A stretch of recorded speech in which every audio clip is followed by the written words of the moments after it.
बात है? आप इतने परेशान क्यों दिखाई दे रहे हैं? परेशान तो रहूंगा ना पार्वती, आखिर एक बेटी का बाप जो ठहरा। पार्वती, अब उसके हाथ पीले करने का समय आ गया है। लेकिन हमारी आनंदी अभी सिर्फ 9 साल की है। अभी इसके पढ़ने लिखने की और खेलने कूदने की उम्र है। देख पार्वती, लड़कियां पराई धन होती है, जितनी जल्दी इन्हें विदा कर दे उतना ही अच्छा है। कल से उसका सारा पढ़ाई लिखाई सब बंद। पर बापू, इसमें मेरी क्या गलती है? आप मुझे पढ़ने ही नहीं देते। तेरी ही गलती है कि तू एक लड़की है। अगर लड़का होता तो लड़का लड़का होती तो क्या बापू, क्या? ए लड़की, ज्यादा जुबान न चला, नहीं तो जुबान हलक से खींचकर बाहर निकाल दूंगा। बापू, मेरी अभी पढ़ाई लिखाई की उम्र है। मेरी पढ़ाई ना रोको बापू, मेरी पढ़ाई ना रोको। आनंदी, तुझे पढ़ना है तो पढ़, लेकिन सारी उम्र यूं बाप के छाती पर बोझ बनकर न बैठ। बापू, अभी मुझे पढ़ाई लिखाई करनी है। मुझे डॉक्टर बनना है बापू, मुझे डॉक्टर बनना है। पढ़ाई पढ़ाई पढ़ाई, आज इन किताबों का काम तमाम करके ही दम लूंगा। मत फाड़ो बापू, मेरी इन किताबों को मत फाड़ो। हट छोरी। बापू, तुमने मेरी किताबें नहीं, मेरी किस्मत फाड़ दी बापू, मेरी किस्मत फाड़ दी। ये किताबें ना सिर्फ छोरों के हाथ में अच्छी लगती है, सिर्फ छोरों के हाथ में। लड़कियों के हाथ में तो मेहंदी अच्छी लगती है। मैं लड़की हुई तो क्या हुआ बापू? लड़का लड़की तो दो आंखों के समान होते हैं। चुप कर आनंदी, शुक्र मना तू अभी जिंदा है। कहीं बचपन में ही गला दबा के मार दिया होता तो तेरी ये बकबक आज नहीं सुनने मिलती।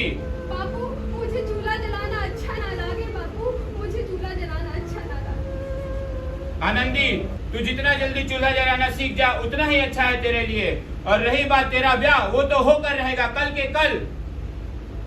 बेटी, हम औरतों की यही नियति है, हमारी यही कहानी है। आंचल में दूध और आंखों में पानी है। मुझे माफ कर दे बेटी, मुझे माफ कर दे।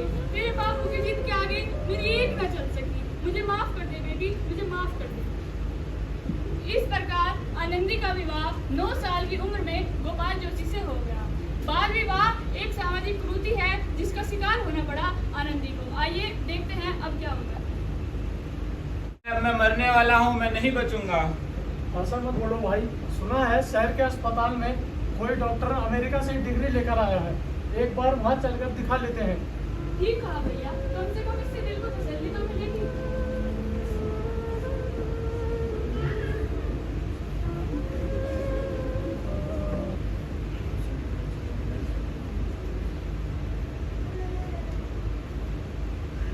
इस मरीज की हालत तो बहुत खराब है।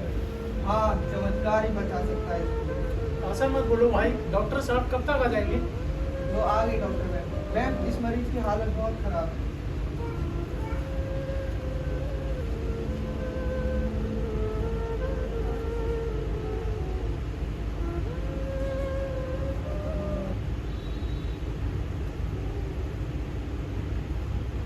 चलिए, अब आप बिल्कुल ठीक हो चुके हैं, आपका इलाज हो चुका है। क्या मैं ठीक हो गया हूँ? मुझे डॉक्टर साहब से मिलना है। वो डॉक्टर साहब नहीं, डॉक्टर मैडम है जिन्होंने आपका इलाज करा, आपको जीवन दान दिया है। तो मुझे डॉक्टर मैडम से मिलना है। लो आ गई डॉक्टर मैडम, मिल लीजिए। डॉक्टर मैडम, आपका बहुत शुक्रिया। आपने मेरी जान बचाई है। बदले में मुझ जैसा गरीब भला आपको क्या दे सकता है? वचन वचन चाहिए मुझे कि अब आप ये कभी नहीं कहेंगे कि लड़कियां कुछ नहीं कर सकती। वचन? ये कैसा वचन है? अरे श्यामलाल, तुमने पहचाना नहीं? ये तुम्हारी बेटी आनंदी है। आनंदी? मेरी बेटी आनंदी और डॉक्टर? हाँ बापू, वही आनंदी जिसके लिए बचपन में तुमने चूल्हे और दूल्हे के अलावा कुछ सोचा ही नहीं था। आनंदी मेरी बेटी, मुझे माफ कर दे, मैं तेरा गुनहगार हूँ। नहीं बापू, वही बेटी बचपन में जिसके हाथ पीले करके तुम उसकी पूरी जिंदगी को काला कर देना चाहते थे। मेरी बेटी, मुझे माफ कर दे, मुझे माफ कर दे मेरी बेटी, मैं तेरा अपराधी हूँ। नहीं बापू, मैंने तो अपना एहसान चुकाया है। याद है ना वो एहसान जो आपने मुझ पे किया था? बचपन में ताने सुना सुना कर मुझे जीते जी मार डाला था। अब किसको सुनाओगे ताने? मुझे माफ कर दे मेरी बच्ची, मुझे माफ कर दे, मैं तेरा गुनहगार हूँ।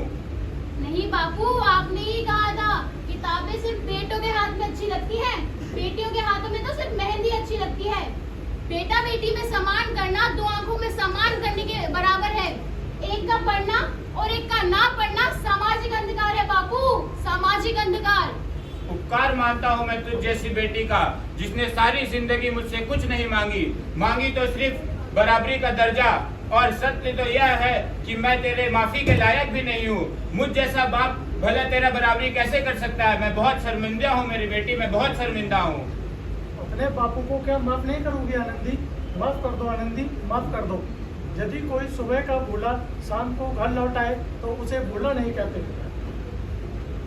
इस प्रकार आनंदीबाई जोशी पहली अपनी मेहनत और मजबूत इरादे से न केवल पहली डॉक्टर महिला बनी, बल्कि उन लड़कियों के लिए भी सुनहरा रास्ता खोल गई जो अपने जीवन में कुछ करना चाहती।